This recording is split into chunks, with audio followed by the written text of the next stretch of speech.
Alistair Hendry for MMA Plus ahead of UFC Krakow. I'm here with Stevie Ray. Now, Stevie, first of all, you've just got the call to join the UFC. Was this quite short notice, or did you kind of know it was coming? Yeah, short notice. 15 days notice. So I was training anyway. I was kind of on fight camp for my teammates. So I've done a fight camp with them, and yeah, got the call up 15 days out. So wasn't expected, but I'm good to go. Yeah, sure. And you're fighting Bandel as well. What do you know about him? I had a look at him. Didn't know of him before it, so had a little look at him. He looks a submission guy, submission specialist.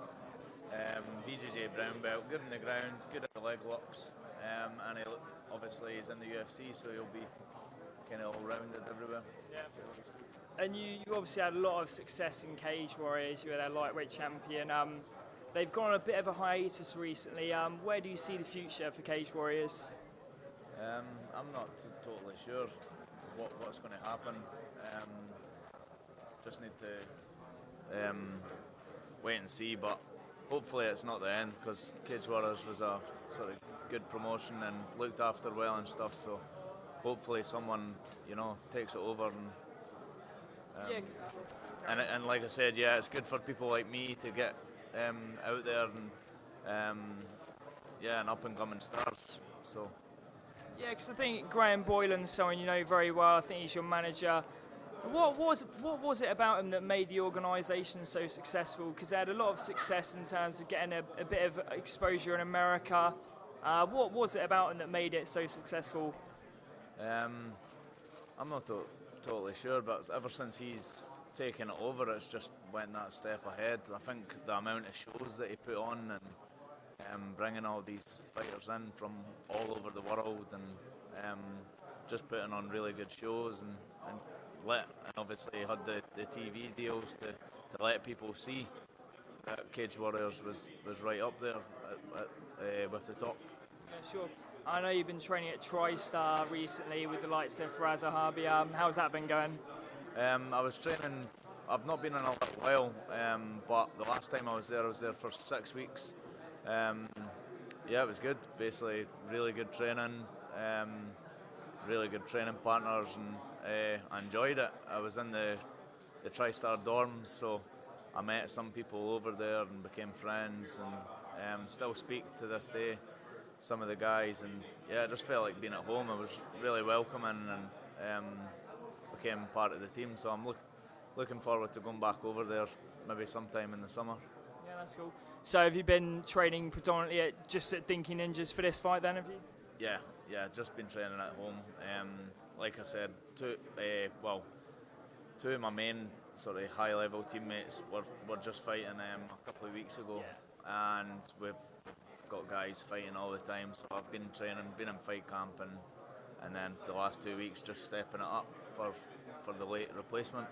Yeah, and I know you actually had your first son, I think it was your son's first birthday when you were away in Canada. I mean, is this the example of the kind of sacrifices that you have to make at the moment? That's it. It was my daughter's first birthday that I missed, being on that training camp. Yeah, but I've missed my son's first birthday as well. I sound terrible, but I was fighting in Dubai on Cage Warriors, and also I've got my third child on the way that is due any time now. So there's a good chance that me coming over here, I'm going to miss that.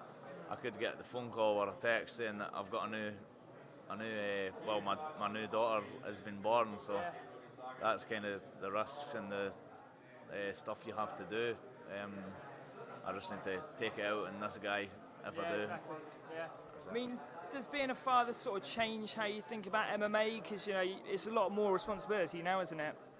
Yeah, that's it. When I first started, I was just training, and when I wasn't training, I was watching stuff on the internet, and just you got all the time in the world, and it was just a hobby really. But and then I got better. It became a job, and like you said, when you've got kids, you've got that responsibility. So you've got to go out and make some money, and so it's quite tough doing that, having to try and get a job and training as well, and but yeah, it's worked out good. Yeah, I mean, it's funny you should mention, how hard it is to kind of, make your way out of MMA, because it is really, I mean, is this kind of like the dream really to get into the UFC? That was it. That was the first sort of main goal was to try and get to the UFC. That was the dream, but it's not over yet. I've hit the first step. Getting to the UFC was tough. It's now going to be harder. So getting to the UFC is hard. Staying there is going to be even harder. So set some new goals. Obviously, look to get this win. That's the only thing I'm concentrating on at the moment. But after that, just look to climb those ranks like I've done already. I've climbed up the UK, and just keep looking to go to the top. I want to be the best at anything I do. So. Okay, cool. Well, thank you very much for speaking to us, Stevie. This is Alistair Hendry with Stephen Ray for MMA Plus.